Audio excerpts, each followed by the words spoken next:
We have had a week of stormy weather, and today we're expecting a little bit more. A tornado watch for parts of northern Colorado. This weekend, though, it'll just be hot and dry for the most part, we think. Thanks for joining us. I'm Kim Christensen. And I'm Sam Shocker. So let's check in now with Corey Reppenhagen, who's been tracking your forecast. Are we going to have a hot weekend, stormy?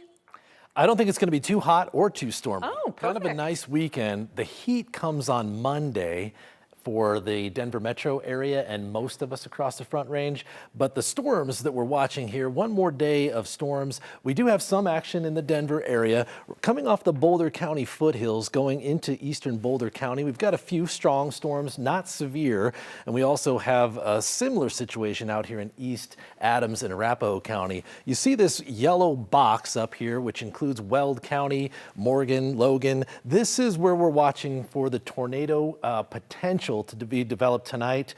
Over the next several hours, we'll be watching that. No action inside this zone yet, but between about 5 and 10 o'clock, we will see some action in there. As far as those temperatures tomorrow, not too hot. We might be right around 90 degrees here in the Denver metro area. And really the next 3 days, not too bad. Dry and sunny on Sunday. And then Monday, that's when the heat starts to come, and it looks like it's going to be an extended heat wave that could last about 5 days. I'll talk about that also coming up in the full forecast, guys. Okay, thanks, Corey. New at 4, families in Centennial hoping to cool off this weekend are going to have to keep waiting, like for a year. 9 News confirmed the renowned splash pad at Centennial Center Park will not open at all this season. I'm so glad Steve on your side is doing this, and I know I just gave it away, but if you live in Centennial, you know what a gift this place is. It was supposed to reopen by Memorial Day weekend after remodeling. It never did. Steve on your side has been trying to figure out why. 9 News consumer investigator Steve Stager kept getting the same answer, so he pulled records to see what's really going on. Yeah, and I will admit, most Steve on your side stories are tips from all of you. This one was a tip to myself, since my family and a lot of other families were relying on this and really looking forward to this splash pad this summer. The splash pad didn't open. We kept getting vague answers to our questions about why, and eventually through our reporting we figured out they're going to have to update their "coming this summer" sign. It is the last place I expected to find a mystery, the nationally renowned splash pad at Centennial Center Park. I'm not being generous with those adjectives. USA Today ranked it the 5th best in the country back in 2023. But the splash pad has been under construction since last fall. The city said it was supposed to reopen in time for the summer season on Memorial Day, but it never did. So I asked about it and was told it was a delay in construction. What was the delay? The city wouldn't say. Neither would a city councilman I asked at a community meeting. You know, anytime you do a remodel on anything, bathrooms, kitchens, whatever, splash pads if you have one, they just go longer than you anticipate. A real bummer for parents in the Denver metro area. I made a social media video about it in early June. The city told me they should have a better idea of a timeline. And kept asking through earlier this month. What was holding this project up? I got a vague response back from the city about the city being proud of its splash pad, can't wait for the kids to enjoy it again. Again, this is the last place I expected to find a mystery. So I filed an open records request for emails mentioning the splash pad, the last thing you would expect to see so much redacted from. But among that black, I found a dispute. The city telling a contractor, A.D. Miller, they wouldn't accept their work on concrete because of several defects with the concrete on the splash pad. Among them, standing water and exposed rebar both above and below ground. The emails indicate both sides have been meeting to talk about these problems, but they don't say whether or not there's been a resolution. Another email caught my eye back in early June. The city manager said he wanted to give an update, noting that a pesky reporter named Steve Cigar was digging the city for the pad being closed with no explanation. Quote, "I'm not sure we need to be protecting the contractor," he wrote. But Steve Cigar had to find that answer on his own. That Steve Cigar sounds like a heck of a reporter. The city responded to me after I got these records. They continue to have productive discussions with that contractor, but the work won't be done in time to open the splash pad for summer. The city says the reason we didn't get all of this right away, they say they wanted the information to be complete and accurate. I'm Steve Stager. Steve on your side. 9 News. Steve, first of all, what was it? Steve what? Steve Cigar. That's Steve Cigar. Yes, Yes, Steve Cigar. that's me.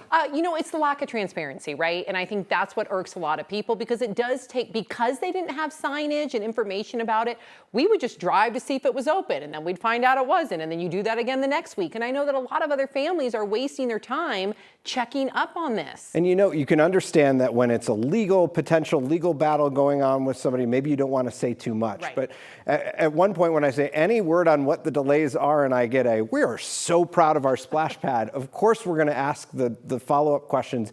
And if we can't get the answer that way, we're going to try to figure out to get it another way. Yeah, well, Yeah. Steve Cigar, thank you. No problem. All right, switching gears here. The federal trial for Mohammed Solomon has been pushed to next year. He's the man accused of firebombing demonstrators in Boulder, showing support for Israeli hostages in Gaza on June 1st. Solomon is accused of killing one person and injuring a dozen more in the firebomb attack. He's also facing separate cases. One involves dozens of state charges for murder and attempted murder. The federal trial is for 12 other charges, including hate crime acts. He has pleaded not guilty in that federal case. The federal trial was set to start in September, but has now been pushed back to June of next year after a judge's order.